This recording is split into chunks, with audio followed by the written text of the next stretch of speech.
Asiphinde sikubingelele sikwamukele ngaphansi kwe-YouTube channel uSiba lukaZulu.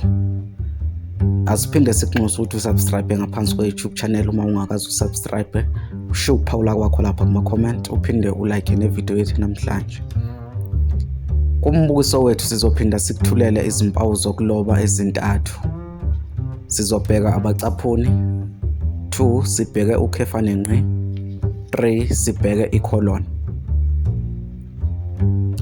Ake sikhambeke sibheke ukuthi abacaphuni benza umsebenzi muni, phecelezi ama-quotation mark or ama-inverted commas. Abacaphuni bafaka phakathi noma babiyela inkulumo ecashuniwe, amagama okudlala, izihloko zesincwadi, amagama kanye nezinhlelo ezithile. Lolu phawu-ke lokuloba esilibiza ngamacaphuni silisebenzisa ukwendlulisa inkulumo ngqo. Abacaphuni-ke siyaye sibasebenzise uma ngabe sindlulisa inkulumo ngqo ekhulunywe umuntu thizeni. Leyo nkulumo ayishilo siyaye siyifake kubacaphuni ngoba sisuke siyindlulisa injengoba injalo. Ake sithathe nasi isibonelo. uJesu wathi, ngiyindlela neqiniso. Siyabona laphana ibinzela lamagama elithi ngiyindlela neqiniso ukuthi lifake kubacaphuni. Okusho ukuthi lawa amazwi ngqo ayekhulunywa uJesu njengoba siwafake kubacaphuni. Ake sihambeke sibheke ukuthi ukhefa nenqi wona wenza umsebenzi muni, phecelezi i-semicolon. Ukhefa nenqi ukhombisa lapho kunekhefu elide khona.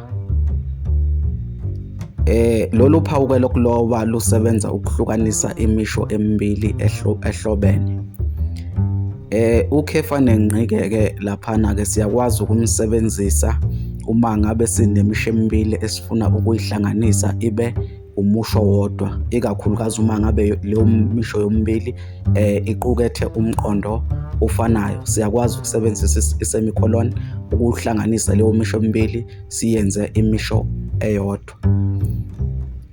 Lapho-ke kuphela khona umusho wokuqala siyayisebenzisa-ke ukhefa nenqi ukudonsa umoya, ebese siphinde siyaqhubeka nomusho wesibili size siyofika ekugcineni.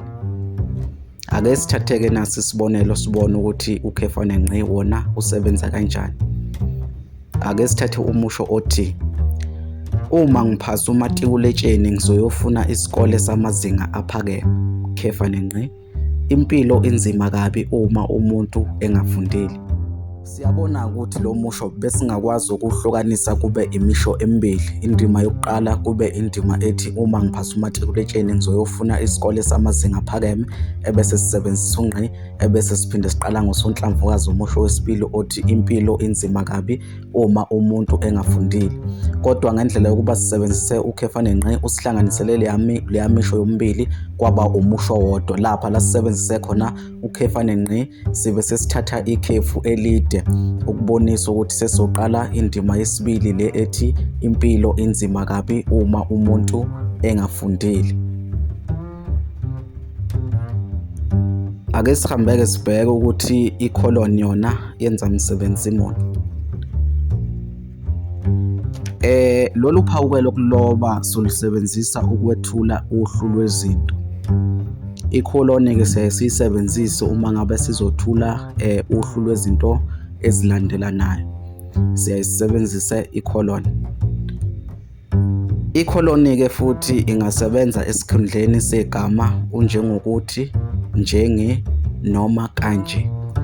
Okusho ukuthi uma sibona lawo magama unjengokuthi, unjenge, nokanje, singakwazi ukusebenzisa icolon uma ngabe sizothula uhlu lwezinto. Uma ngabe emva kwalawo magama kunohlu lwezinto ezethulwayo, okusho ukuthi esikhundleni sawo singakwazi ukusebenzisa icolon.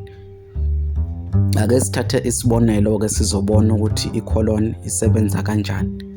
Asithathe nawo umusho othi, lesi sikhungo sigxile ezifundeni ezinjenge-science, ikhompyutha nezolimo. Singakwazi ukushintsha lo musho sisebenzisa icolon lapha esikhundleni segama ezinjenge. Uma ngabe sifaka icolon-ke umusho wethu uzobe sowuthi, lesi sikhungo sigxile ezifundweni, semicolon, isayensi, ikhompyutha nezolimo. Siyayibona-ke lapho i-colon ukuthi isebenza kanjani uma ngabe sizothula uhlu lwezinto. Asibonge ukuthi ube ngxenye yombukiso wethu namhlanje. Siphinde sikunxenxe ukuthi usubscribe ngaphansi kwe-YouTube channel, ushiye ukuphawula kwakho lapho kuma-comment, uphinde ulike nevidiyo yethu namhlanje. Kuze kube ngokuzayo isifundo sethu sanamhlanje sizoshiya khona lapho.